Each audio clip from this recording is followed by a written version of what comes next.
दोस्तों, सबको जय मसीह की। स्वागत करते हैं इस वीडियो में और आशा करते हैं कि मेरा आवाज़ आप लोगों तक बिल्कुल क्लियर पहुंच रहा होगा और आपको स्क्रीन भी बिल्कुल क्लियर दिख रहा होगा। तो यहाँ से आगे बढ़ते हैं।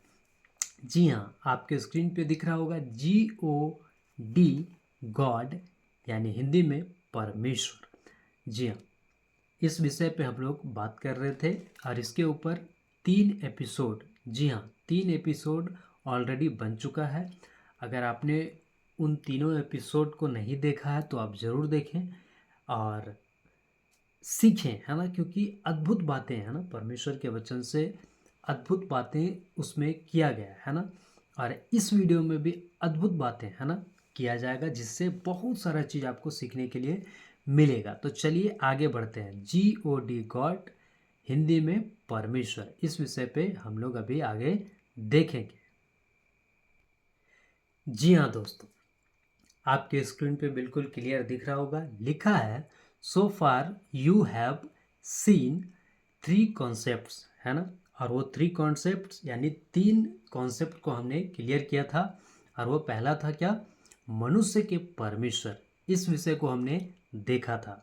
उसके बाद है परमेश्वर ने मनुष्यों पर, और तीसरा है परमेश्वर को जानना, है ना। मतलब दूसरा, परमेश्वर ने मनुष्यों पर प्रकट किया अपने आप को, परमेश्वर ने प्रकट किया मनुष्यों के ऊपर, है ना। और तीसरा परमेश्वर को जानना, है ना। तो ये सारी बातों को हमने सीखा था। और आइए अब हम आगे बढ़ते हैं, है ना।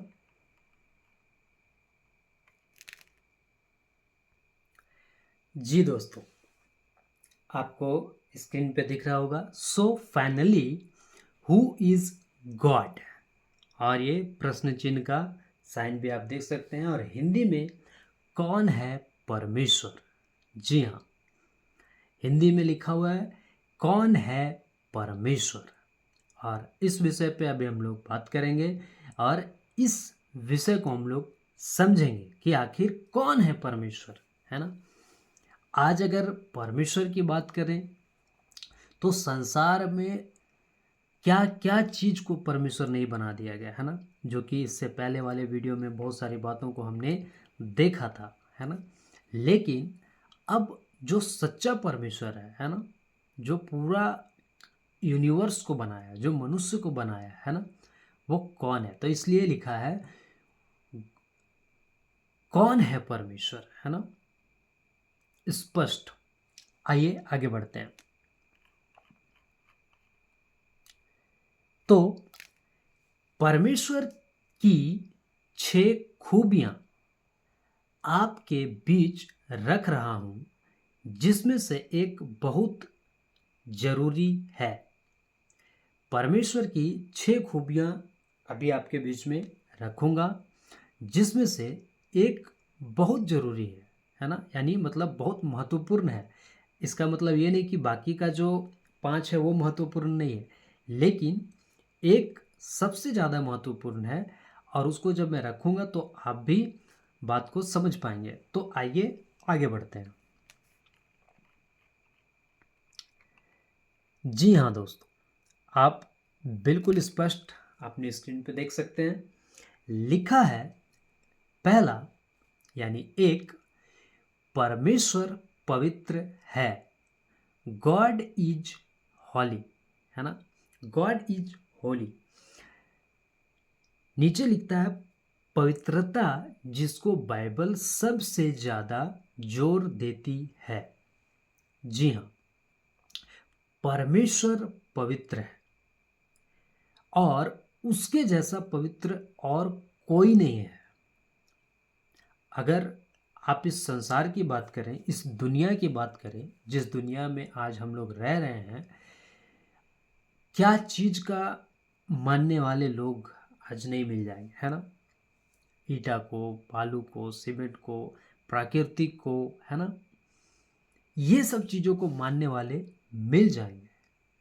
और अगर उनकी पवित्रता की बात करें, है ना, जो आज परमेश्वर बन के बैठे इस पृथ्वी पे, है ना, अगर उनकी पवित्रता का बात करें तो वहीं पे सब फेल हो जाएंगे, है ना। इस सच्चे परमेश्वर के सामने कोई टिक नहीं पाएगा, है ना। क्यों? क्योंकि परमेश्वर क्या है? पवित्र है। और बाइबल इसको सबसे ज़्यादा जोर देता है इस बात पे, है ना, कि परमेश्वर पवित्र है ना। तो आइए इसी विषय में, इसी बात में आगे बढ़ते हैं। जी हाँ दोस्तों, आप अपने स्क्रीन पे देख सकते हैं, लिखा है यशायाह का पुस्तक 6:1, जिस वर्ष उज्जियाह राजा मरा, मैंने प्रभु को बहुत ही ऊंचे सिंहासन पर विराजमान देखा और उसके वस्त्र के घेर से मंदिर भर गया। दूसरा कहता है, उससे ऊंचे पर सापार दिखाई दिए, उनके 6 पंख थे, 2 पंखों से वे अपने मुंह को ढांपे थे और 2 से अपने पाँवों को और 2 से उड़ रहे थे। जो ये लाइन आपको नीचे का दिख रहा है, उनके 6 पंख थे, 2 पंखों से वे अपने मुंह को ढांपे थे, है ना। ये स्वर्गदूत का बात हो रहा है ना। वो स्वर्गदूत जिनके 6 पंख थे, है ना, 2 से क्या कह रहे हैं? अपने मुंह को ढांप रहे थे, है ना, और 2 से अपने पाँवों को और 2 से उड़ रहे थे। अपने मुंह को क्यों ढांप रहे थे? अपने पाँवों को क्यों ढांप रहे थे? क्योंकि स्वर्गदूतों का पाँव, स्वर्गदूतों का मुंह खूबसूरत होता है ना, वो सुंदर होते हैं। और उन लोगों को ये डर था, या उन लोगों को ये करना था कि कहीं मुझे ना देख ले और मुझे परमेश्वर ना समझ ले, इसलिए अपने आप को ढांप रहे थे ताकि परमेश्वर को देख सके, ताकि परमेश्वर को वो बात कर सके, वो परमेश्वर को समझ सके, है ना। वो परमेश्वर के सामने नहीं आना चाहते थे, है ना। मतलब परमेश्वर और यशायाह के बीच में वो नहीं आना चाहते थे, है ना, ताकि यशायाह का फोकस, यशायाह का केंद्र बिंदु सिर्फ और सिर्फ परमेश्वर होना चाहिए, ना कि स्वर्गदूत। कहीं ऐसा ना हो कि यशायाह स्वर्गदूत को देखकर स्वर्गदूत को परमेश्वर समझ जाए, है ना। इसलिए स्वर्गदूत क्या कर रहे हैं? अपने मुंह को ढांक रहे हैं, अपने पाँवों को वो छुपा रहे हैं, ताकि यशायाह परमेश्वर को डायरेक्ट देख सके, है ना। कहीं उसके मन में स्वर्गदूत को परमेश्वर ना समझ ले, है ना। और क्या ऐसा संभव है कि 6 पंख थे? जी हाँ दोस्तों, कई लोगों को ऐसे लग रहा होगा कि ये काल्पनिक घटना लिखा हुआ है। नहीं, ये आत्मिक दुनिया की बातें हैं। परमेश्वर का वचन कहता है कि आत्मिक जन आत्मिक बातों को समझ सकते हैं। आत्मिक जन शारीरिक व्यक्ति आत्मा की बातों को नहीं समझ सकता, है ना। तो ये एक आत्मिक व्यक्ति ही इन बातों को समझ सकता है ना। तो इन बातों को सीखने के लिए, समझने के लिए आपको आत्मिक होना बहुत जरूरी है, तब आप इन बातों को समझ पाएंगे, सीख पाएंगे, है ना। तो आइए आगे बढ़ते हैं। लिखा है, उनके 6 पंख थे, 2 पंखों से वे अपने मुंह को ढांपे थे और 2 से अपने पाँवों को और 2 से उड़ रहे थे, है ना। ये स्वर्गदूत अपने आप को छिपा रहे थे ताकि यशायाह फोकस परमेश्वर के ऊपर कर सके, है ना। ये था, ऐसा है परमेश्वर। आगे बढ़ते हैं दोस्तों।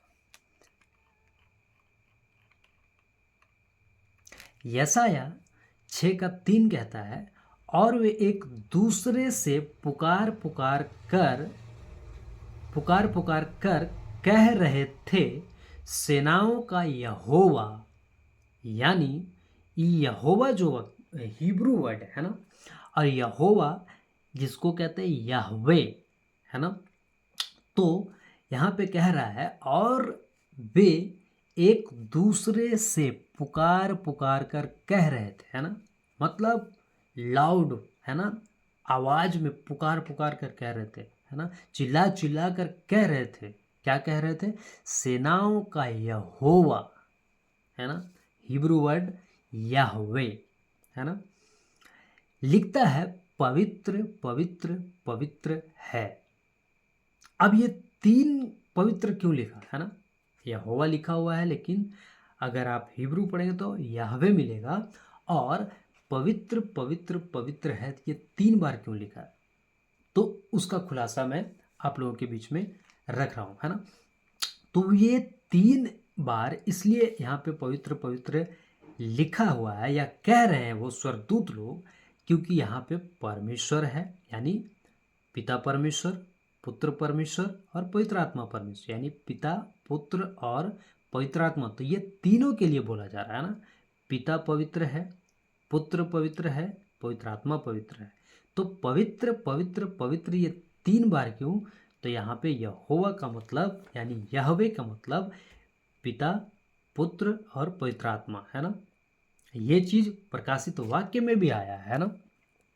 तो जब प्रकाशित वाक्य में आया है तो यहाँ वहाँ भी यही है, पिता, पुत्र और पवित्र आत्मा, है ना। अब जितने लोग इन बातों को नहीं समझेंगे तो वो अपना अपना मतलब निकाल लेते हैं, है ना। यहोवा विटनेस वाले, है ना, माता यरूशलेम वाले, बहुत सारे जो ऐसे कल्ट ग्रुप हैं या फिर ऐसे गलत शिक्षा वाले ग्रुप हैं जो इन बातों को नहीं समझते, है ना। लेकिन यहाँ पे जो यहोवा बोला जा रहा है, यहाँ पे पिता, पुत्र और पवित्र आत्मा तीनों को बोला जा रहा है ना। यानी यहाँ पे पिता भी है, पुत्र भी है और पवित्र आत्मा भी है। चलिए दोस्तों आगे बढ़ते हैं। प्रकाशित वाक्य 4:8 कहता है, आप थोड़ा सा प्रोनाउंस क्या बोलते हैं, लिखावट में थोड़ा सा मिस्टेक है, उसको आप नज़रअंदाज कीजिएगा, ठीक है, उसको बाद में ठीक करेंगे। प्रकाशन जो लिखा हुआ है यहाँ पे प्रकाशित वाक्य का पुस्तक का बात हो रहा है, ठीक है। तो यहाँ पे 4:8 कहता है, प्रकाशित वाक्य यानी 4:8। छोटी मोटी गड़बड़ियाँ यानी लिखावट में कुछ ऐसा मिस्टेक होता है तो उसको मैनेज कीजिएगा, बर्दाश्त कीजिएगा, क्योंकि बहुत सारे ऐसी बातें हैं जो लिखावट में ऊपर नीचे हो जाता है ना, स्लाइड बनाने में या फिर और अति करने में। तो उसके लिए आप समझदार हैं, है ना, बातों को समझ सकते हैं, है ना, तो उस बात को मैनेज कीजिएगा, है ना। तो लिखा है प्रकाशित वाक्य 4:8 में, चारों प्राणियों के 6 पंख हैं, है ना। ये उसी की बात हो रहा है जो यशायाह का पुस्तक में अभी हम लोग पढ़े थे। और लिखा है वे भीतर बाहर आँखों से भरे हुए हैं और रात दिन निरंतर यह कहते रहते हैं, पवित्र पवित्र पवित्र सर्वशक्तिमान प्रभु परमेश्वर, जो था, जो है और जो आने वाला है ना। तो यहाँ पे कह रहा है पवित्र पवित्र पवित्र, है ना, यानी पिता, पुत्र, पवित्र आत्मा, यहाँ तीनों का बात हो रहा है ना। और ये चारों प्राणी, है ना, क्या कह रहा है यहाँ पे, चारों प्राणियों के 6 पंख हैं, वे भीतर बाहर आँखों से भरे हुए हैं और रात दिन निरंतर यह कहते रहते हैं, पवित्र पवित्र पवित्र सेनाओं सर्वशक्तिमान प्रभु परमेश्वर, जो था, जो है और जो आने वाला है, वो पवित्र है ना। तो यहाँ क्या कह रहा है, रात दिन। सोचिए, चारों प्राणी, है ना, 6 पंख वाले स्वर्गदूत उस परमेश्वर को रात दिन यानी दिन रात क्या कह रहे हैं, पवित्र पवित्र पवित्र, बिना रुके बिना थके, है ना। दिन रात उनका एक ही काम है। क्या काम है? पवित्र पवित्र पवित्र कहना। सोचिए, ये जो सच्चा परमेश्वर वो कैसा परमेश्वर है। स्वर्गदूत दिन रात उसका एक ही काम है, वो स्वर्गदूत इसी के लिए बनाया गया, क्या? परमेश्वर की महिमा के लिए, है ना। पवित्र पवित्र पवित्र, दिन रात उनका एक ही काम है, परमेश्वर को पवित्र कहना। सोचिए दोस्तों, अब बताइए कि इसके टक्कर में या इसके बराबरी में कोई और परमेश्वर हो सकता है? कोई और ईश्वर हो सकता है जो आज संसार में लोग मान के चल रहे हैं या उसको मानते हैं या चलते हैं उसके पीछे? क्या कोई ऐसा परमेश्वर है जिसको पवित्र पवित्र पवित्र कहा जा रहा है इस परमेश्वर को छोड़ के? है ना? और सोचिए कि ये सारा संसार ऐसे परमेश्वर को जानता नहीं है। उसके कारण क्या करता है? एक नया नया परमेश्वर, एक नया नया ईश्वर भगवान बना देता है ना? आज नए नए भगवान, नए नए बाबा, नए नए लोग बनाते चले जा रहे हैं ना? लेकिन इस सच्चे परमेश्वर से, जी हाँ, इस सच्चे परमेश्वर से लोग दूर हैं, अनजान हैं, है ना? नहीं जानते। अगर ऐसे परमेश्वर की बातें करें तो लोग विरोध करते हैं, है ना? जानना नहीं चाहते, समझना नहीं चाहते। और एक दिन इसी परमेश्वर को आपको जवाब देना है। एक दिन इसी परमेश्वर के सामने आपको खड़ा होना है। आइए दोस्तों आगे बढ़ते हैं। भजन संहिता का पुस्तक 22 का 3 कहता है, परंतु हे तू जो इज़राइल की स्तुति के सिंहासन पर विराजमान है, तू तो पवित्र है ना? परमेश्वर क्या है? पवित्र है। पवित्रता का लेबल परमेश्वर का क्या है देखिए, है ना? और इसके सामने जितने भी ईश्वर है सबको खड़ा कीजिए और तुलना कीजिए, क्या इसके योग्य, क्या इसके बराबरी में कोई खड़ा है? कोई है ऐसा परमेश्वर? लोग आज क्या क्या को परमेश्वर बोल दे रहे हैं, बना दे रहे हैं और उसके पीछे चल रहे हैं, है ना? लेकिन परमेश्वर का वचन यहाँ पे कहता है कि सिंहासन पर विराजमान है, तू तो पवित्र है। तो परमेश्वर कैसा है? पवित्र है। बाकी लोगों का अगर किस्सा निकाले, बाकी लोगों का अगर कथा निकाले, कहानी निकाले, तो पवित्रता के मामले में ही सब फेल हो जाएंगे, है ना? जरा आप चेक करके देखिए, जरा आप इतिहास उठा के देखिए। लेकिन इस परमेश्वर का आप इतिहास उठा के देखिए, इस परमेश्वर के बारे में आप एक बार जानिए, समझिए और पढ़ के देखिए कि यह कैसा परमेश्वर है। आइए दोस्तों आगे बढ़ते हैं। निर्गमन का पुस्तक 15 का 11 कहता है, हे यहोवा, देवताओं में तेरे तुल्य कौन है ना? आज कई लोग देवताओं का पूजा कर रहे हैं, कई लोग देवताओं को बोलते हैं कि ये सब कुछ का करता धरता है। लेकिन वचन में कहता है, हे यहोवा, देवताओं में तेरे तुल्य कौन है ना? आज जितने भी इस पृथ्वी पे देवता, ईश्वर, भगवान, है ना, कहता है कि तेरे तुल्य कौन है? परमेश्वर के तुल्य कौन है ना? परमेश्वर के बराबरी में कोई है? नहीं है दोस्तों, है ना?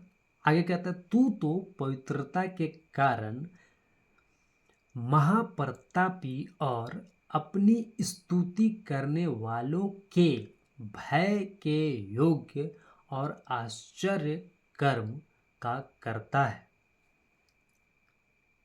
ना? आगे देखते दोस्तों, यशाया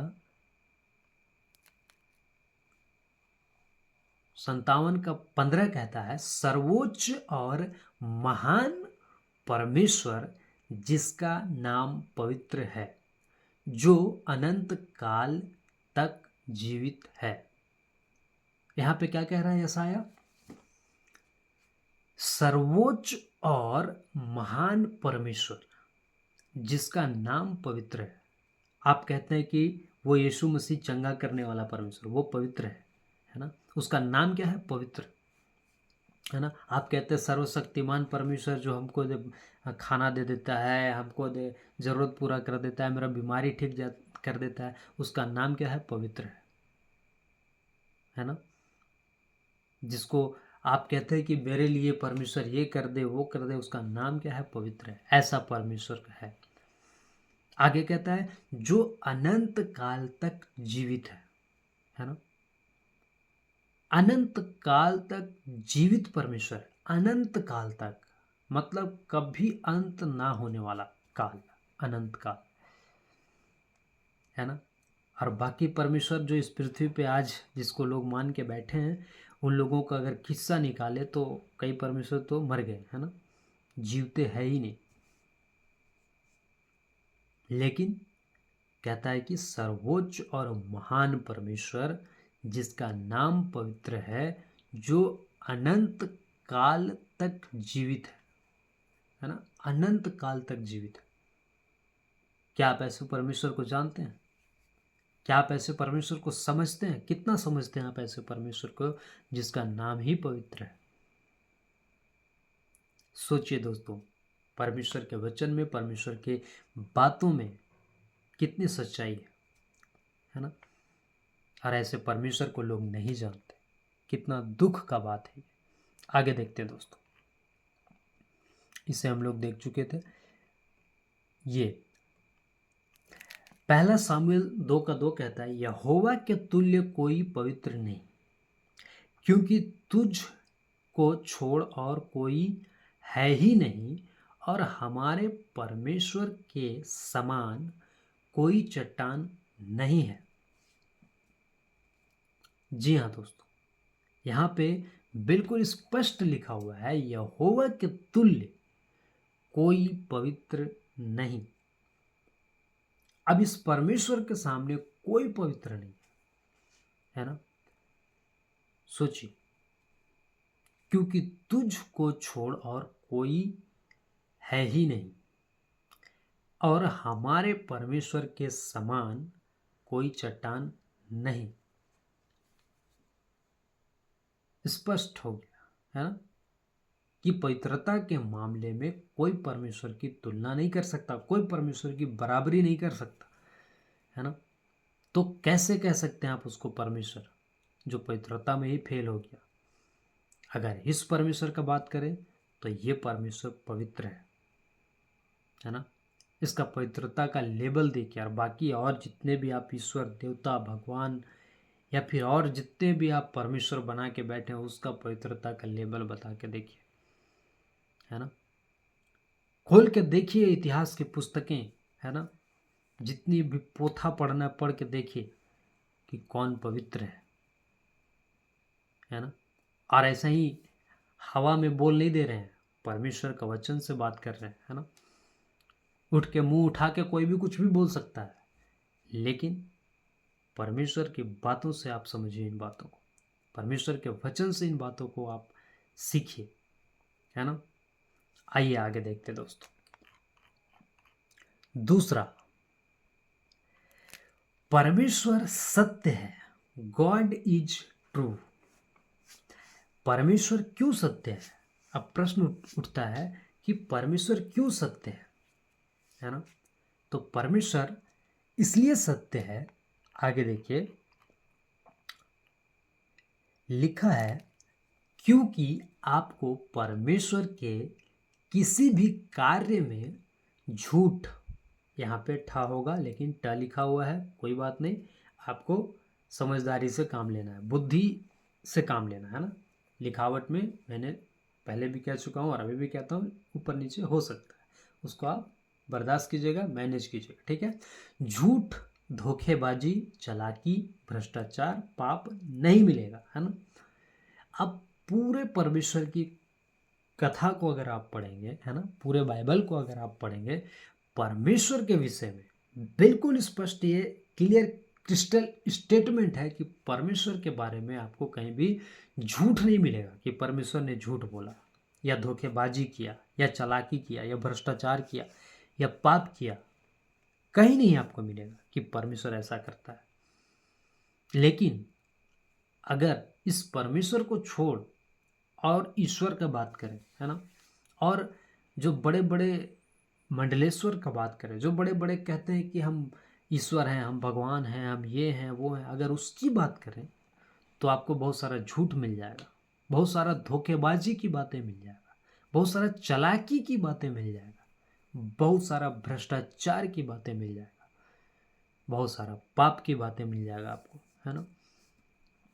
और जो उन लोगों को मानते हैं उनके अंदर भी ये चीज़ें कुट कुट के भरा हुआ मिलेगा। यही तो चल रहा है संसार में, आज संसार में क्या है?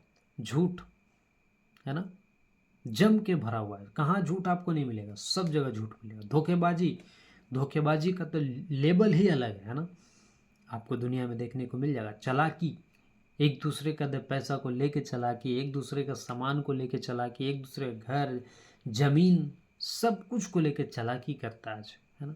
भ्रष्टाचार, आज यदि राजनीतिक में कितना भ्रष्टाचार है आप देख रहे हैं, है ना। विश्वासियों को, है ना, जो सच्ची बातों को करते हैं उसको कितना सताया जा रहा है, आप देख सकते हैं, है ना। कोई सच्चा न्याय नहीं आज, है ना। एक पंथ के लोग कुछ कर रहे हैं, उन्हीं अपना जो जिसके पास ताकत है वो अपना साम्राज्य चला रहा है, ऐसी वाली बातें, है ना। तो आपको भ्रष्टाचार कितना, कि भ्रष्टाचार से पूरा दुनिया क्या है, भरा पड़ा है। खास करके भारत, पाप, सबके जीवन में आपको पाप मिल जाएगा, है ना। पाप, पाप, गुनाह, अपराध, है ना। लेकिन इस परमेश्वर के बारे में कहता है कि परमेश्वर झूठ नहीं बोलता, धोखेबाजी का काम नहीं करता, चालाकी का काम नहीं करता, भ्रष्टाचार, पाप, ये कहीं नहीं मिलेगा आपको परमेश्वर के बारे में। रोमियो 3:4 कहता है, वरन परमेश्वर सच्चा और हर एक मनुष्य झूठा ठहरे, जैसा लिखा है कि जिससे तू अपनी बातों में धर्मी ठहरे और न्याय करते समय तू जय पाए, है ना।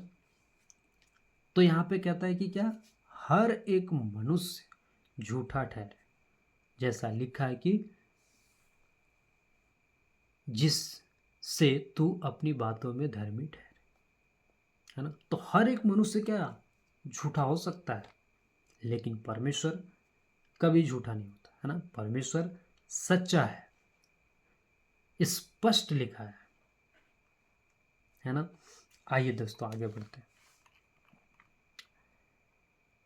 और यूहन्ना 17:17 कहता है, सत्य के द्वारा उन्हें पवित्र कर, तेरा वचन सत्य है ना।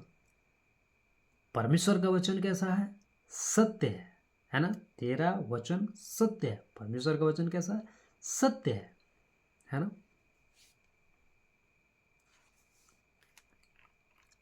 यूहन्ना 14:6 कहता है, यीशु ने उससे कहा, मार्ग और सच्चाई और जीवन मैं ही हूं। यानी यीशु, बिना मेरे द्वारा कोई पिता के पास नहीं पहुंच सकता, है ना। तो यहां पे कहता है कि मार्ग और सच्चाई और जीवन मैं ही हूं। यहां पे ये नहीं कह रहा मैं भी हूं। अगर ही के जगह भी रहता तो मतलब यीशु मसीह के अलावा और भी है ना। लेकिन यहाँ पे स्पष्ट लिखा हुआ है कि मार्ग और सच्चाई और जीवन मैं ही हूं, मतलब केवल यीशु है ना। क्या कोई और ऐसा ग्रंथ, ऐसा शास्त्र कह सकता है कि मैं ही हूं? कोई अपना दावा कर सकता है कि मैं ही हूं सच्चा? नहीं दोस्तों, जो सच्चा वही तो दावा कर सकता है कि मैं सच्चा हूं, और उसने वो करके भी दिखाया, है ना। तो ऐसे परमेश्वर को आप जाने और समझे। आइए देखते दोस्तों, पहला पत्रस 2:22 और 23, न तो उसने पाप किया और न उसके मुंह से छल की कोई बात निकली। वह गाली सुनकर गाली नहीं देता था और दुख उठाकर किसी को भी धमकी नहीं देता था, पर अपने आप को सच्चे न्यायी के हाथ में सौंपता था, है ना। यह है परमेश्वर, यह है परमेश्वर का सत्य। आगे देखते दोस्तों, यूहन्ना का पुस्तक 6:68 से 59 तक, 69, 60 और 8, 68 से लेके 69 तक देखते। समौन पतरस ने उसको उत्तर दिया कि हे प्रभु, हम किसके पास जाएं? अनंत जीवन की बातें तो तेरे ही पास है, और हमने विश्वास किया और जान गए हैं कि परमेश्वर का पवित्र जन तू ही है ना। तो यहाँ पे पतरस कह रहा है कि अनंत जीवन की बातें तो तेरे ही पास है ना, और हमने विश्वास किया और जान गए हैं कि परमेश्वर का पवित्र जन तू ही है ना। अब इसे देखिए दोस्तों, लिखा है फर्स्ट सेंचुरी से लेकर 21st सेंचुरी तक कई लोगों ने अपनी जाने इसी सत्य के परमेश्वर के लिए परिवार सहित दे दी। जी हाँ दोस्तों, पहली शताब्दी से लेकर 21वीं शताब्दी तक, है ना, इसी सच्चे परमेश्वर के लिए अपने जान तक को दे दिया। क्यों? क्योंकि इसमें सच्चाई था। क्यों? क्योंकि यह सच्चा परमेश्वर था, यह सत्य का परमेश्वर था, है ना। सत्य के परमेश्वर के पीछे चलते चलते कई लोगों ने उसे मार दिया, है ना। और ऐसे सत्य के परमेश्वर पे चलते चलते आज भी कई लोग क्या कर रहे हैं? मर रहे हैं। क्यों मर रहे हैं? क्योंकि ये सत्य परमेश्वर, सच्चा परमेश्वर, इसका रास्ता को छोड़ के और कोई दूसरा रास्ता ही नहीं है। इसलिए इस परमेश्वर के पीछे चलने से कई लोगों ने अपनी जान तक को दे दिया। क्यों? क्योंकि ये सच्चा परमेश्वर था। आज लोग झूठ के पीछे जान देने के लिए तैयार हैं, तो सोचिए सच्चा परमेश्वर के पीछे क्यों नहीं जान देंगे, है ना। कई लोगों ने, है ना, इस सच्चे परमेश्वर के पीछे चलते चलते अपनी जान को भी गंवा दिया, है ना। क्यों? सिर्फ एक ही बात, क्योंकि ये सच्चा परमेश्वर है, इसमें सच्चाई है, इसमें सत्य है, और यही मार्ग सत्य और जीवन है ना। आगे देखते हैं दोस्तों, इब्रानियों 11:35 कहता है, कितने तो मार खाते खाते मर गए और छुटकारा न चाहा, इसलिए कि उत्तम पुनरुत्थान के भागी हों। कई एक ठट्ठों में उड़ाए जाने और कोड़े खाने, वरन बांधे जाने और कैद में पड़ने के द्वारा परखे गए। 37 कहता है, पत्थरवाह किए गए, आरे से चीरे गए, उनकी परीक्षा की गई, तलवार से मारे गए, वे कंगाली में और कलेश में और दुख भोगते हुए भेड़ों और बकरियों की खालें ओढ़े हुए इधर उधर मारे मारे फिरे। 38 कहता है, और जंगलों और पहाड़ों और गुफाओं में और पृथ्वी की दरारों में भटकते फिरे, है ना। किस परमेश्वर के लिए? सच्चे परमेश्वर के लिए, है ना। क्यों? क्योंकि सच्चे परमेश्वर के पीछे चलते चलते कई लोगों को क्या दुख उठाना पड़ा, है ना। और वो लोग दुख क्यों उठाने के लिए तैयार हुए? आज कौन दुख उठाने के लिए अंदाजी तैयार होगा? क्योंकि ये सच्चा परमेश्वर था, इसलिए दुख उठाने के लिए क्या किए? तैयार हो गए, है ना।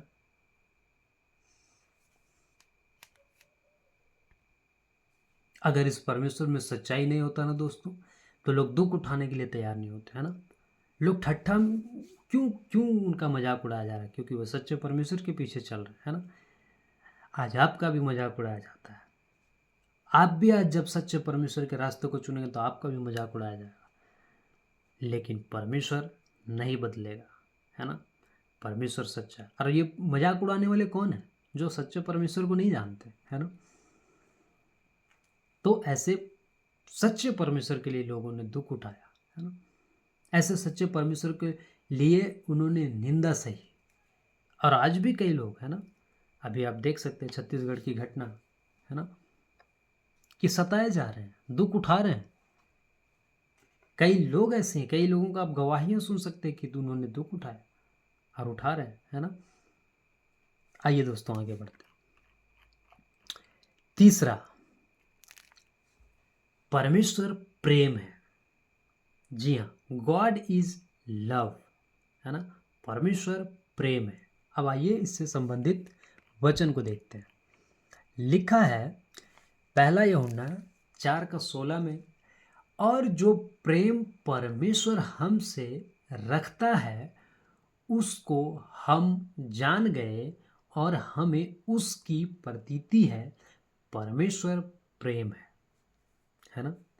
परमेश्वर क्या है? प्रेम है। अगर हमको प्रेम को जानना है तो हमको परमेश्वर को जानना होगा, है ना। अगर हमको एक दूसरे से प्रेम करना है तो अगर हम परमेश्वर को नहीं जानेंगे तो हम नहीं कर पाएंगे। सच्चा प्रेम, है ना, सही प्रेम, है ना। एक दूसरे का सही प्रेम आज क्या है? आज संसार में है सच्चा प्रेम? नहीं। और यहाँ पे वचन में क्या कहता है? परमेश्वर प्रेम है।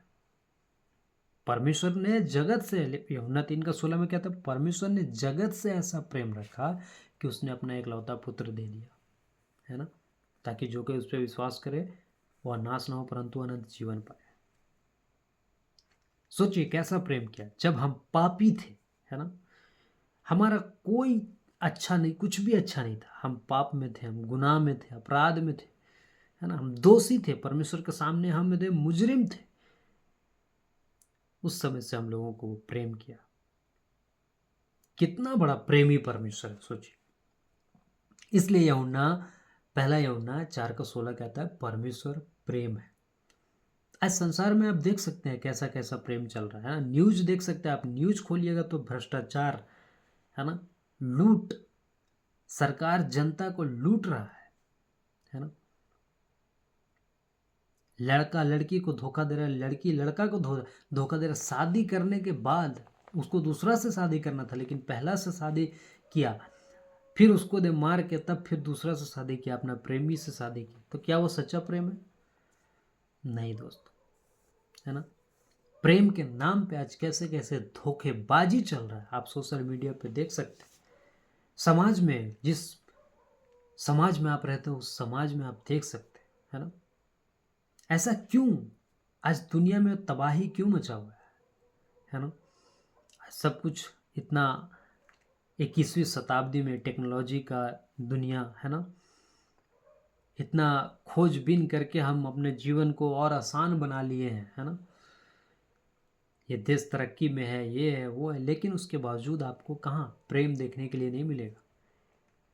लालच वाला प्रेम देखने के लिए मिलेगा, झूठ वाला प्रेम देखने के लिए मिलेगा, अपना स्वार्थी प्रेम दिखेगा, लेकिन सच्चा प्रेम नहीं दिखेगा एक दूसरे के में, है ना।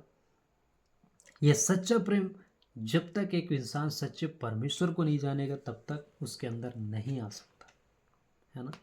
इसलिए क्यों? क्योंकि परमेश्वर प्रेम है।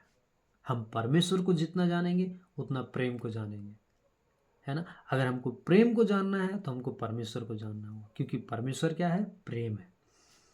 और आज नहीं जानने के कारण संसार में कितनी तबाही मचा हुआ है आप देख सकते हैं। जिस समाज में, जिस देश में, जिस दुनिया में आप रहते हैं, आपको बिल्कुल स्पष्ट इस दुनिया में दिख रहा होगा, है ना। आइए दोस्तों आगे बढ़ते हैं।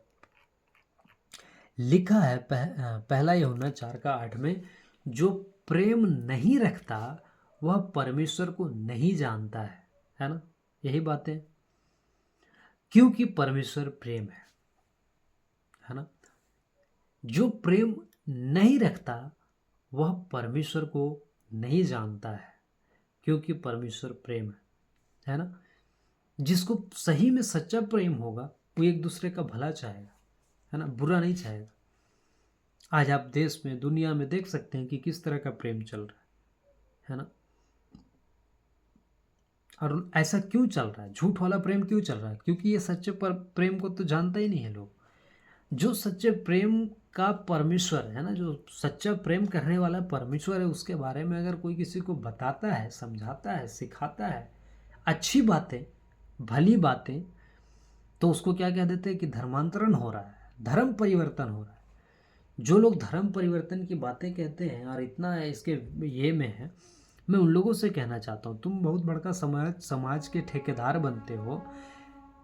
कितने तुमने शराब के ठेके बंद किए, कितने तुमने लोगों का गलत चीज़ों के बंद किया है ना, लड़ाई झगड़ा, ये सारी चीज़ों को, जो दुनिया में संसार में जो गलत चल रहा है उसको आपने कितना बंद किया है ना। लेकिन इस सच्चे परमेश्वर को जानते हैं ना, उन लोगों से पूछिए कि उनका जीवन पहले कैसा था। वो शराब पीते थे, वो चोरी करते थे, व्यभिचार करते थे, लड़ाई करते थे, झगड़ा करते थे, चोर थे। ऐसे लोगों का जीवन परमेश्वर ने बदला है। और जब एक व्यक्ति का जीवन बदलता है तो वो चाहता है कि दूसरे का भी जीवन बदले, है ना। इसलिए वो परमेश्वर का प्रचार करता है, इसलिए वो इस प्रेमी परमेश्वर के बारे में दूसरे को बताता है ना। और कुछ समाज के गलत ठेकेदार जो अपने आप को कहते हैं कि हम समाज का सुधारने वाला ठेकेदार है ना, वो ठेकेदार क्या कहते हैं कि धर्म परिवर्तन होता है। यीशु मसीह धर्म परिवर्तन करने आया है, या धर्म परिवर्तन करने वाले लोग हैं ये लोग।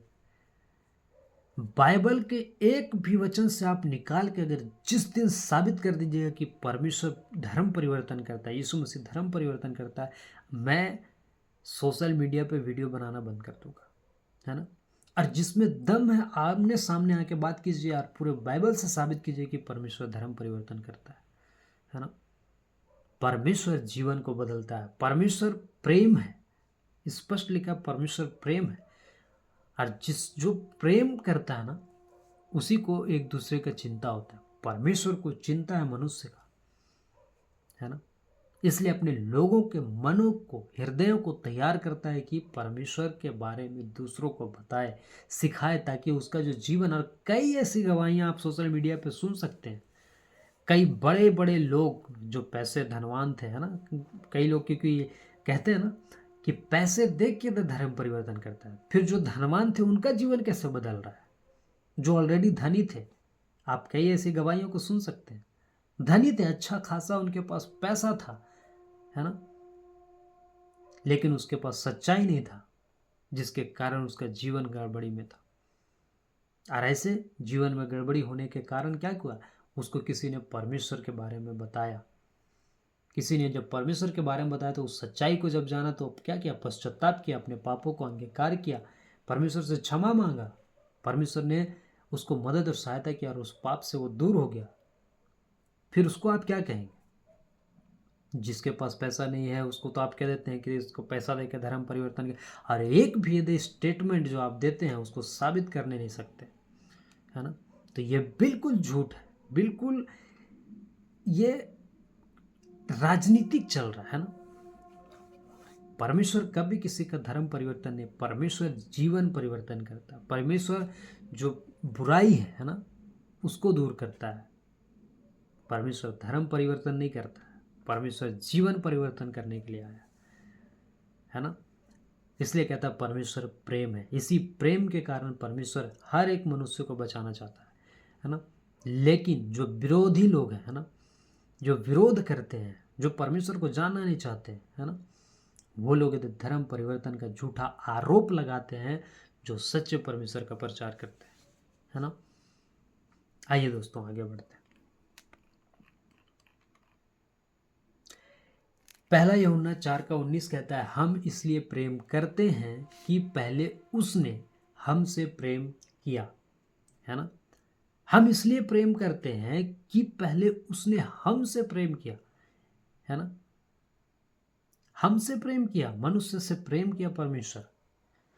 और एक इंसान ये नहीं जानता है, लेकिन जब वो जानता है कि परमेश्वर हमसे कैसा प्रेम किया, कि हम उसको जब नहीं जानते थे, जब हम उसको नहीं पहचानते थे, है ना, जब हम पाप में थे, गुनाह में थे, अपराध में थे, है ना, जब हमें सजा मिलने वाला था, है ना, हम दोषी थे, उस समय से ही परमेश्वर हमारे बचाने के लिए योजना बनाए, है ना।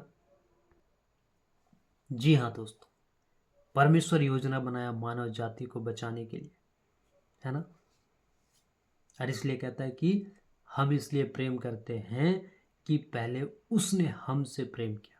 और जब ये एक व्यक्ति जानता है कि परमेश्वर हमसे कैसा प्रेम करता है, तब वो क्या हो जाता है, परमेश्वर से प्रेम करने लगता है, और परमेश्वर का प्रेम उसके अंदर आता है, और वो परमेश्वर की बातों को मानता है, परमेश्वर की बातों को सुनता है, उसके पीछे चलता है ना। आगे देखते हैं दोस्तों,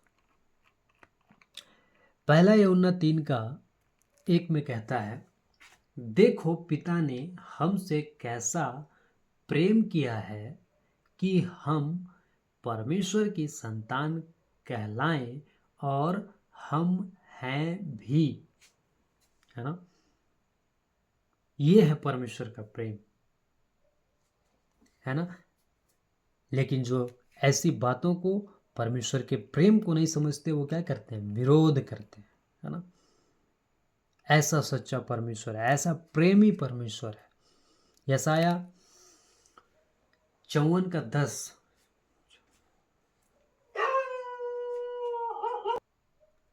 कहता है, चाहे पहाड़ हट जाएं और पहाड़ियां टल जाएं, तो भी मेरी करुणा तुझ पर से कभी ना हटेगी, और मेरी शांतिदायक वाचा ना टलेगी। यहोवा जो तुझ पर दया करता है, उसका यही वचन है ना। चाहे पहाड़ हट जाए और पहाड़ियां टल जाए, तो भी तेरी करुणा मुझ पर से कभी ना हटेगी।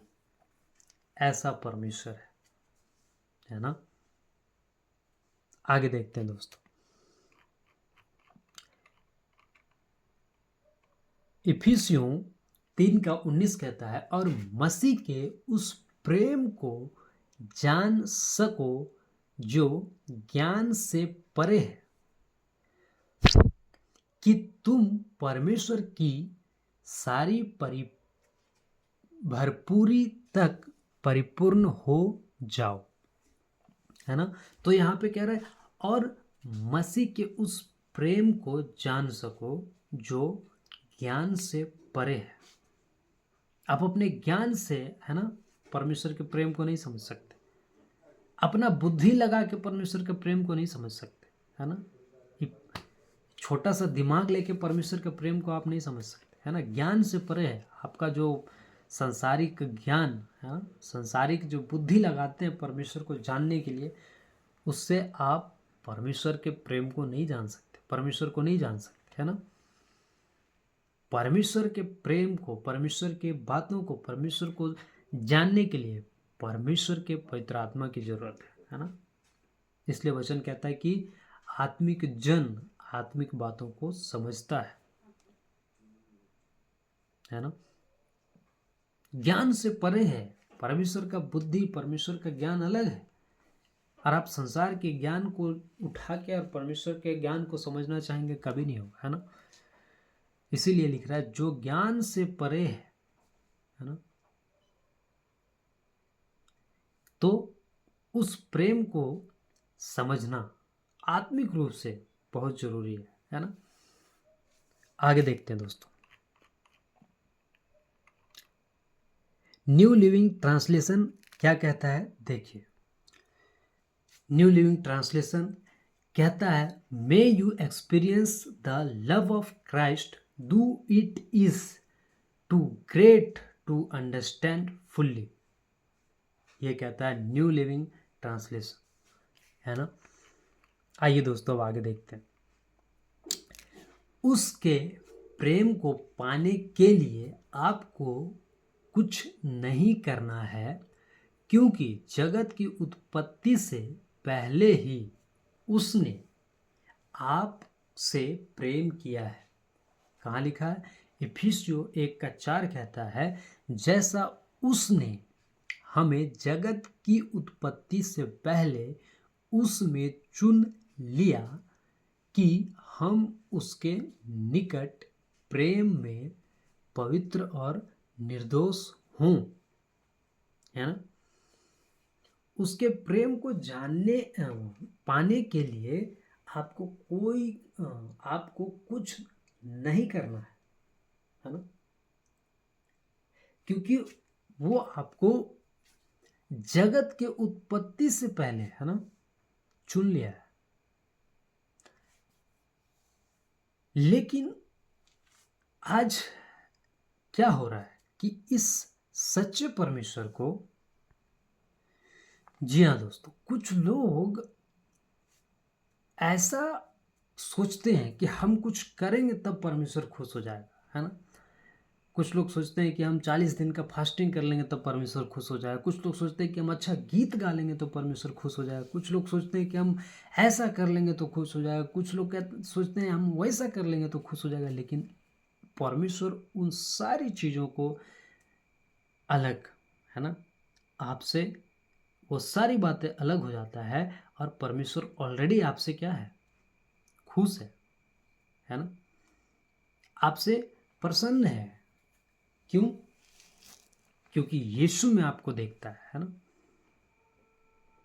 इसलिए परमेश्वर का वचन यहाँ पे स्पष्ट कर रहा है, जैसा उसने हमें जगत की उत्पत्ति से पहले उसमें चुन लिया कि हम उसके निकट प्रेम में पवित्र और निर्दोष हों, है ना। तो आपको कुछ कर्म कांड करके, यानी कि कर्म करके परमेश्वर को खुश करने का जरूरत नहीं है। परमेश्वर ऑलरेडी आपसे खुश है। अब क्या है कि परमेश्वर को आप जाने, समझें, उसके वचन के अनुसार आप चले, है ना। और आप बाकी चीज़ों को सोच के करके और सोचते हैं कि परमेश्वर को खुश कर लेंगे, तो ऐसा नहीं है। परमेश्वर को खुश आप परमेश्वर के वचन के अनुसार चल के कर सकते हैं, है ना। चौथा देखिए दोस्तों, परमेश्वर भय के योग्य है, फियर ऑफ गॉड, है ना। आइए इसे देखते हैं। नीति वचन 28 का 14 कहता है, जो मनुष्य निरंतर प्रभु का भय मानता रहता है वह धन्य है, परंतु जो अपना मन कठोर कर लेता है वह विपत्ति में पड़ता है। जी हाँ दोस्तों, यहाँ पे कहता है कि निरंतर प्रभु का भय मानता रहता है वह धन्य है ना। मतलब कि परमेश्वर का जो डर में रहता है ना, मतलब जो परमेश्वर से डरता है ना, तो जो परमेश्वर से डरता है वो क्या है, धन्य व्यक्ति है। जो परमेश्वर के भय में चलता है ना, और पाप नहीं करता है, परमेश्वर के डर में चलता है और गलत नहीं करता है ना।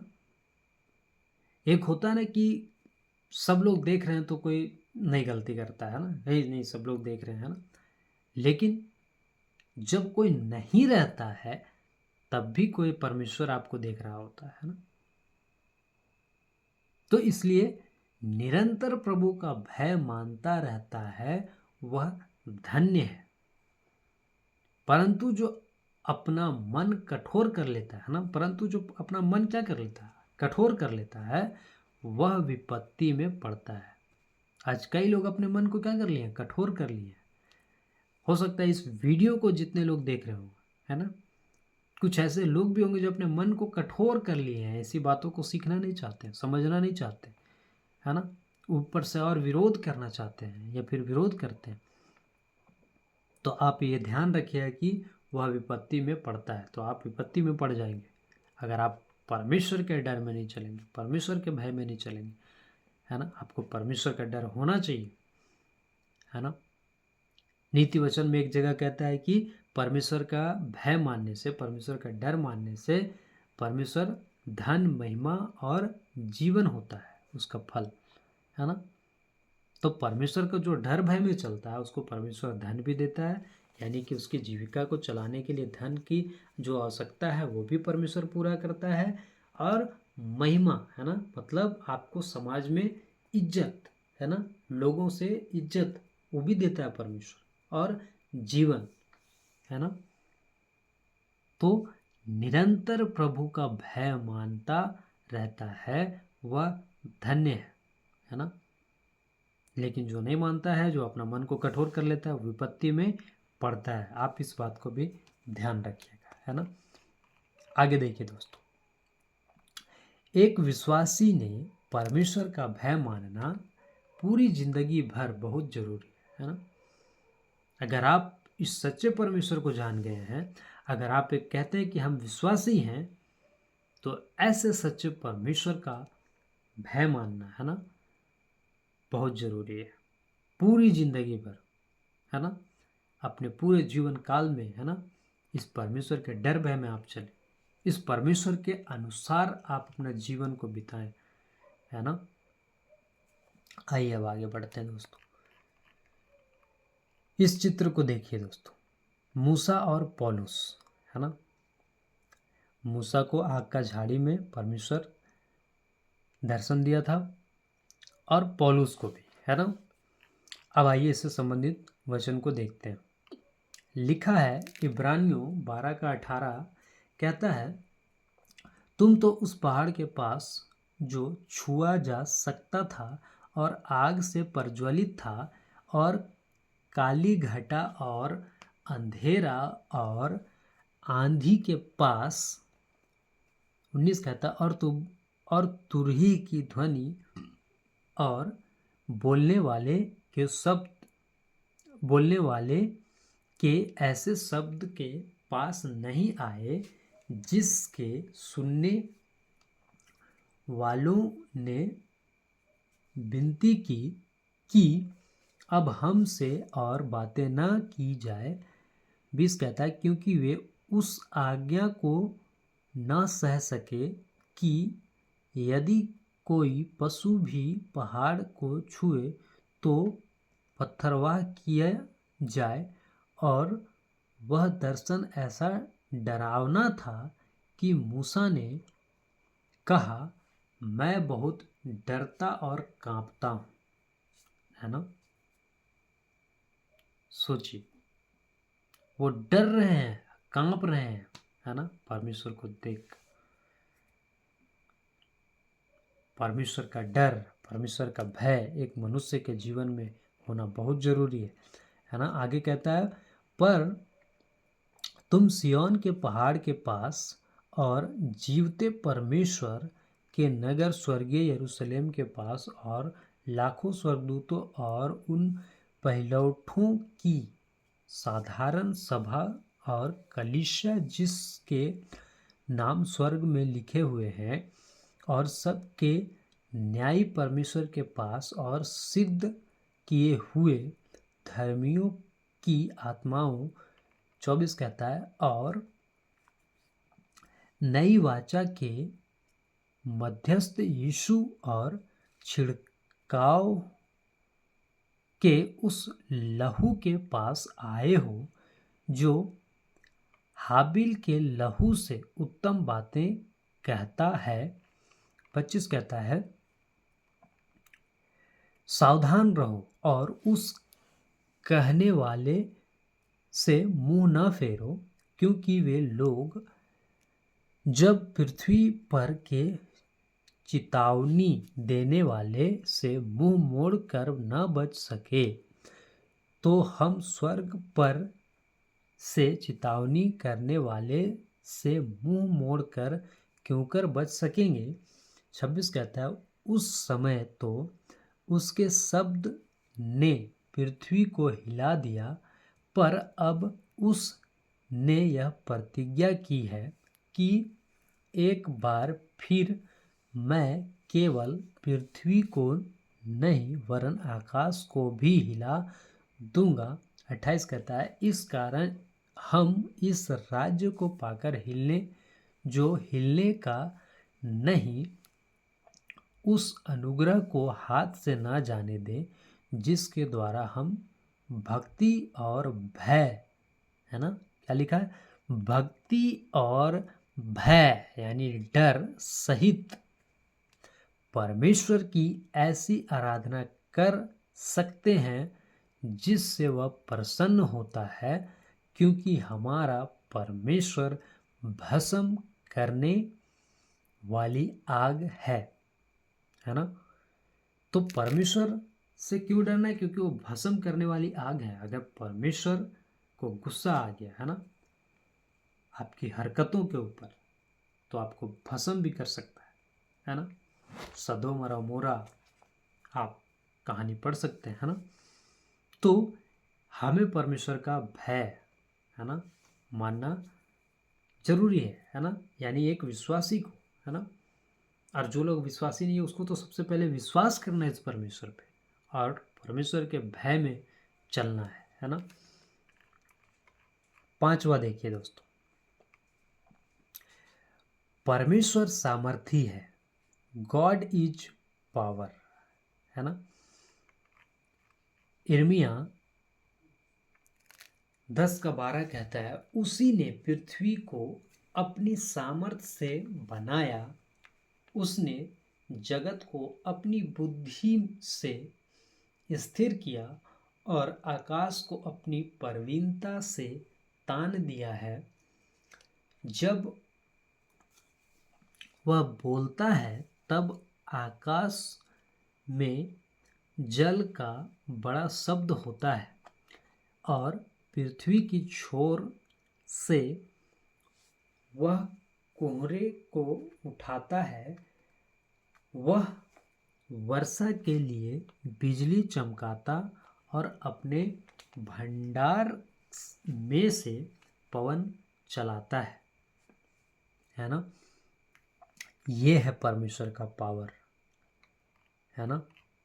मत्ती 22:29 कहता है, यीशु ने उन्हें उत्तर दिया कि तुम पवित्र शास्त्र और परमेश्वर की सामर्थ्य नहीं जानते, इस कारण भूल में पड़ गए हो, है ना।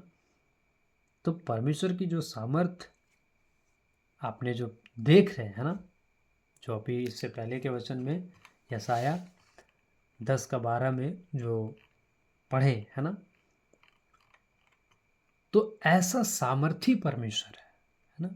यह है परमेश्वर का पावर, यह है ताकत, बाहुबल, है ना। भजन संहिता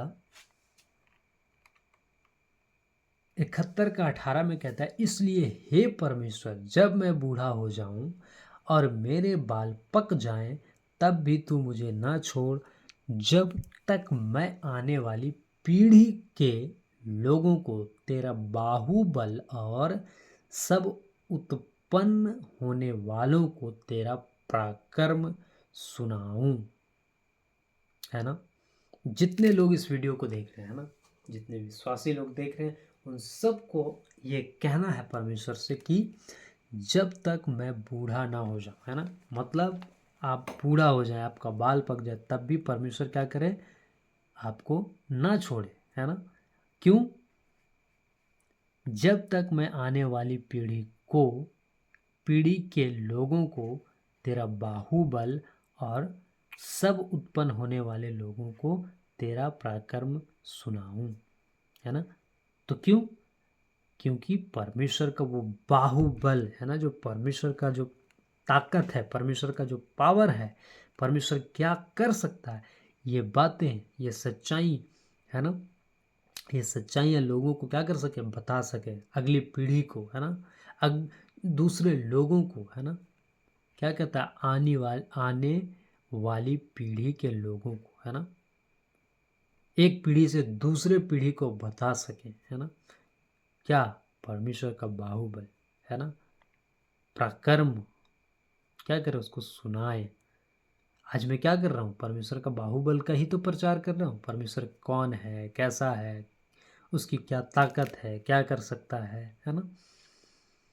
क्या आप ऐसे परमेश्वर को जानते हैं, है ना, जो ऐसी अद्भुत बातें करता है। अगर नहीं जानते तो आप ऐसे परमेश्वर को जाने, समझें, है ना, है ना। आइए दोस्तों, ये देखते हैं परमेश्वर न्याय करता है ना।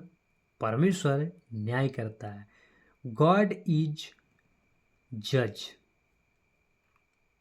है ना। और इसके लिए हम लोग वचन देखेंगे, प्रेरितों के काम 10:42 कहता है, और उसने हमें आज्ञा दी कि लोगों में प्रचार करो और गवाही दो कि यह वही है जिसे परमेश्वर ने जीवितों और मरे हुओं का न्यायी ठहराया है ना। ये क्या कहता है लाइन, जीवितों और मरे हुओं का न्यायी ठहराया है ना।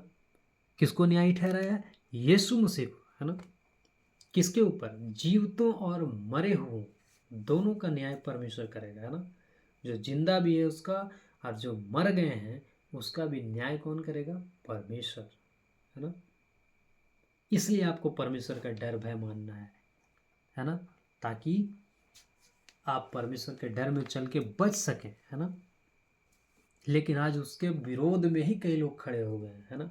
उनका तो न्याय का दिन में, है ना, न्याय का दिन में उनका क्या होगा वो तो सोच के ही उनके ऊपर तरस आता है ना, सोच के उनके ऊपर दया आता है कि न्याय के दिन में उनका क्या होगा। इसलिए कहता है जीवितों और मरे हुओं का न्याय ठहराया है। परमेश्वर जीवितों और मरे हुओं का न्याय ठहराया है ना। परमेश्वर न्याय करेगा दोनों का, है ना। इसलिए जितना हो सके जल्दी, है ना, सुधर जाए अगर आप बिगड़े हुए हैं तो। आगे देखिए दोस्तों, प्रेरितों का काम 10:42 देख चुके हैं। प्रेरितों का काम 17:31 कहता है, क्योंकि उसने एक दिन ठहराया है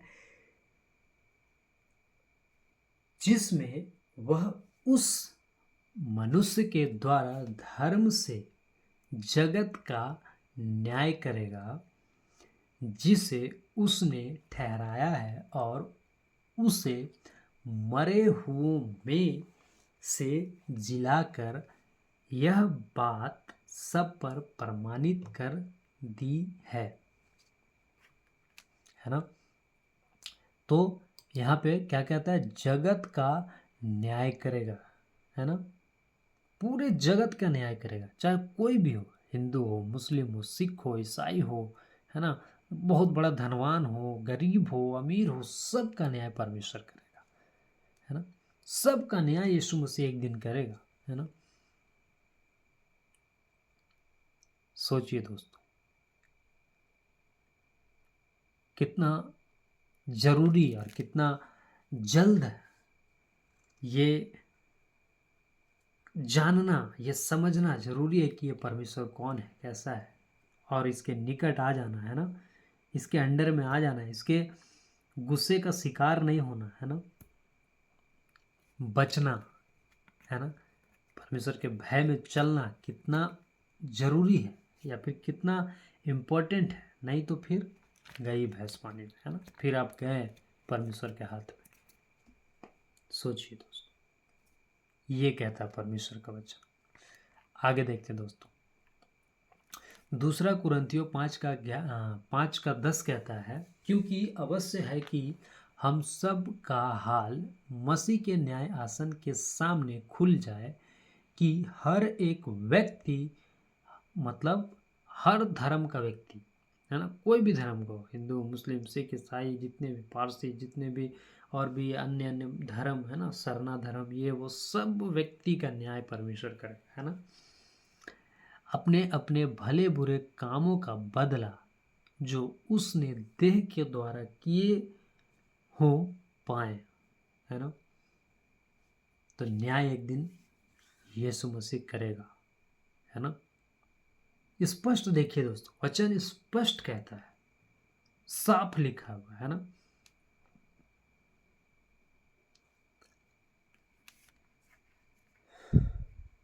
तो आगे देखते हैं दोस्तों, यूहन्ना 5:22 कहता है, और पिता किसी का न्याय भी नहीं करता, परंतु न्याय करने का सब काम पुत्र को सौंप दिया है, यानी जीसस क्राइस्ट को, है ना, यानी यीशु मसीह को सौंप दिया है।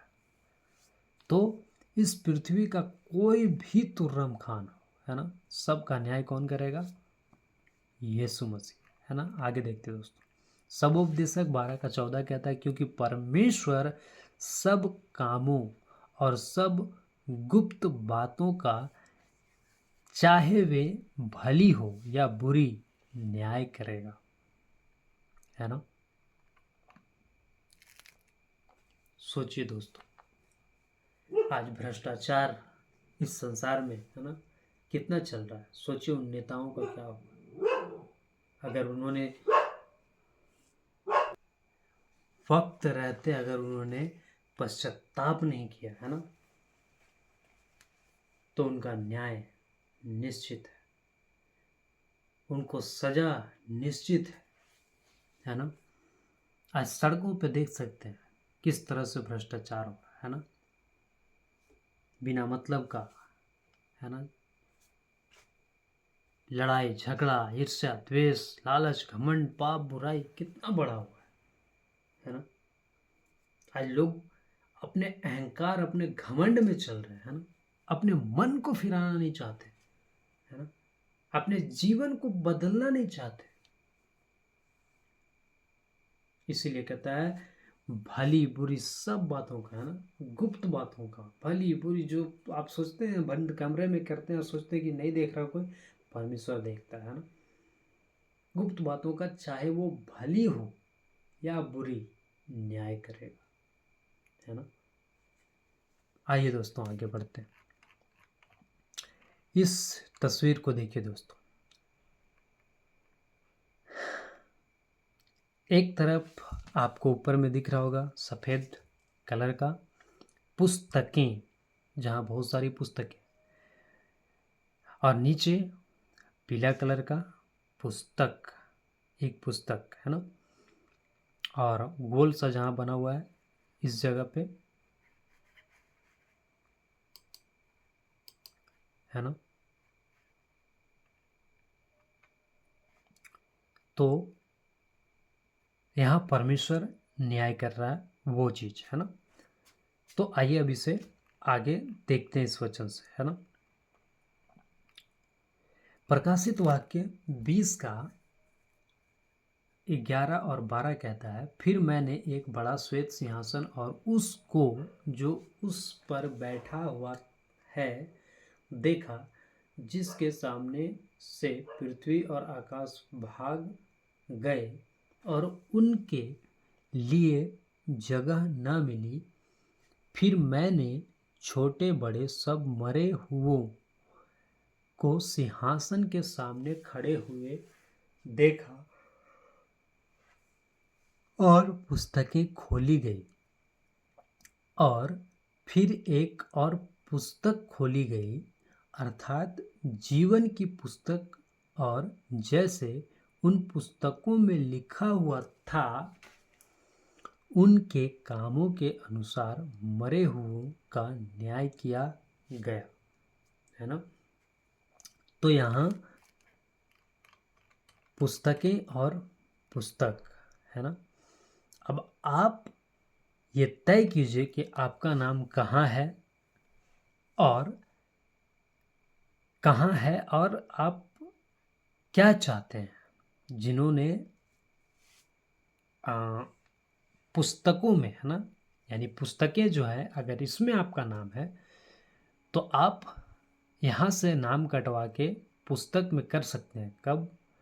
जब आप इस परमेश्वर के पीछे चलेंगे तब, जब आप इस परमेश्वर को स्वीकार करेंगे तब। और मेक श्योर कि आप जब इस पुस्तक में आपका नाम हो तो यहाँ से कट के आपका नाम पुस्तकें इसमें ना चला जाए, है ना। तो इस बात का भी आप ध्यान रखें, है ना।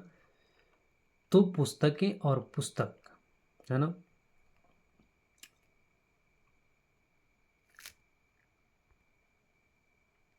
दोस्तों सोचिए दोस्तों कि जो इस परमेश्वर के बारे में नहीं जानता, है ना, इस न्याय का सामना, है ना, इस तस्वीर में आप देख सकते हैं जिस न्याय की बातें हो रहा है, इस न्याय का सामना हर एक व्यक्ति को करना होगा, जो नहीं चाहता है वो भी और जो चाहता है वो भी।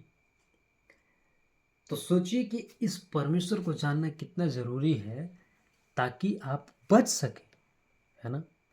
मेरा ये प्रचार इसलिए कर रहा हूं कि आप बच सकें, है ना, आप सच्चाई को जान सकें, क्योंकि हर एक व्यक्ति का लिखा है ना, फिर मैंने छोटे बड़े सब मरे हुओं को सिंहासन के सामने खड़े हुए देखा और पुस्तकें खोली गई, और फिर एक और पुस्तक खोली गई, अर्थात जीवन की पुस्तक, है ना। तो मेक श्योर कि आपका नाम जीवन के पुस्तक में है या नहीं, आप चेक कीजिए, है ना। अगर नहीं है तो जितना जल्दी हो सके अपने नाम को जीवन के पुस्तक में दर्ज करवाएं, है ना। यीशु मसीह को स्वीकार करके, यीशु मसीह को उद्धारकर्ता के रूप में ग्रहण करके, और जिनका उद्धार हो गया है, जो स्वीकार कर चुके हैं, वो लोग इस बात का ध्यान दें कि आपका नाम पुस्तक से कट के पुस्तकें में न जाने पाए, है ना। आप अपना जीवन को सही तरीके से जिए, परमेश्वर के डर में, है ना, परमेश्वर के भय में, है ना, ताकि आपका जीवन बच सके, है ना। आगे क्या कहता है कि जैसे उन पुस्तकों में लिखा हुआ था उनके कामों के अनुसार मरे हुओं का न्याय किया गया, है ना। तो परमेश्वर क्या करेगा? न्याय करेगा, है ना। परमेश्वर नहीं छोड़ेगा किसी को इस पृथ्वी पर जो आज तुर्रम खान बन के बैठे हैं, ना, जो आज मसीहियों को सता रहे हैं, जो विश्वासियों को आज सता रहे हैं, है ना। आने वाले समय में परमेश्वर उनका न्याय करेगा। इसलिए जितना हो सके परमेश्वर की बातों को, सही बातों को, है ना, सीखने में, सिखाने में, फैलाने में मदद करे, ताकि, है ना, लोग बच सकें, लोग अपने मन को फिरा सकें, है ना, ताकि उस न्याय के दिन में बच सके, है ना। अब अंतिम पोस्टर देखिए दोस्तों, लिखा है 21 जजमेंट्स, 7 सील्स, 7 ट्रम्पेट्स, 7 बॉल्स, है ना। ये न्याय के दिन का बात है ना दोस्तों। इस न्याय से आप बच सकें, है ना। इस पुस्तकों को आप ध्यान से देखें, पुस्तकें और पुस्तक, है ना।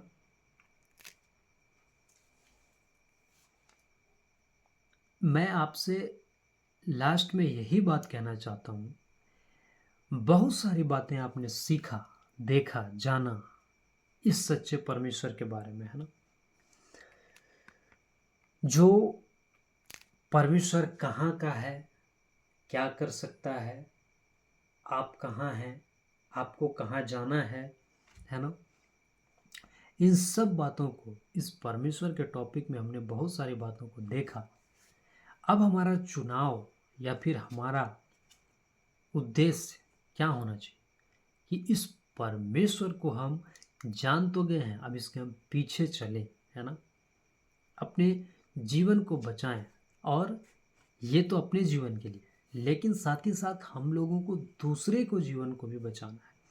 तो उसके लिए क्या करें कि परमेश्वर की बातों को दूसरों को भी बताएं, सिखाएं, समझाएं, है ना, चेताएं, उसको भी क्या करें, परमेश्वर के दिन के लिए तैयार करें, है ना, परमेश्वर के दिन के लिए उसको तैयार करें, परमेश्वर की बातों को सिखाने में, समझाने में मदद और सहायता करें, है ना। जितना हो सके एक दूसरे को क्या करें, सच्चाई को बताएं, है ना। झूठ तो बहुत फैल रहा है दुनिया में, है ना। आज अगर सोशल मीडिया खोलिए तो बाबा से भरा हुआ है ना। झूठे बाबा, झूठे झूठे लोगों से भर गया है।